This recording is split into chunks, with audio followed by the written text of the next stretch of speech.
இன்றைக்கி மத்தியானம் திடீர்னு ஜன்னல் வெளியே பார்க்கும்போது ஜன்னலுக்கு வெளியில் அந்த சந்தில் வந்து கண்மணி பாப்பா எப்படி படுத்து தூங்கிட்டு இருக்கான்னு பாருங்கள். அதுவும் தரையில் படுத்திருந்தா எனக்கு பார்த்த உடனே கண்மணி அப்படின்னே உடனே அவளுக்கு ஒரே சந்தோஷம் பாருங்கள், எங்கெல்லாம் தேடுறா பாருங்கள். அப்புறம் எப்படியோ அம்மாவோட சவுண்டு இந்த பக்கம் தான் வருது அப்படின்னு சொல்லி கண்டுபிடிச்சிட்டாங்க. அப்புறம் இதுக்கப்புறம் எப்படி பிள்ளைய பார்த்துட்டு நம்ம சும்மா இருக்க முடியும், உடனே அந்த பக்கம் போய் கதவு திறக்கலான்னா அப்புறம் இவளோட சவுண்டை கேட்டுட்டு அங்கிருந்து ப்ரூனோ ஓடி வந்துட்டாங்க. ப்ரூனோ ஓடி வந்து ஜன்னலில் வந்து பார்த்துட்டு ஒரே சந்தோஷம்.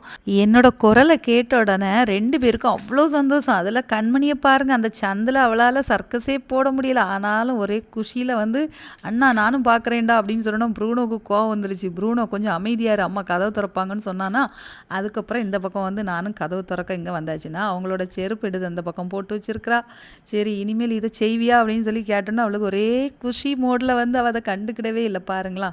செருப்பெல்லாம் எடுத்து எடுத்து அங்கங்கேயே அந்த போடுற பழக்கம் இருக்குது, ஆனால் கடிக்கெல்லாம் செய்ய மாட்டா. அப்புறம் பாருங்கள் பண்ணுறதெல்லாம் பண்ணிவிட்டு அப்படியே ஐஸ் வச்சுட்டு எப்படி உட்காந்துருக்கான்னு பாருங்கள். இந்த முகத்தை பார்த்து நான் என்னங்க பண்ண முடியும் சொல்லுங்கள். கண்மணி குட்டி கண்மணி அப்படின்னு சொல்லிட்டு அமைதியாக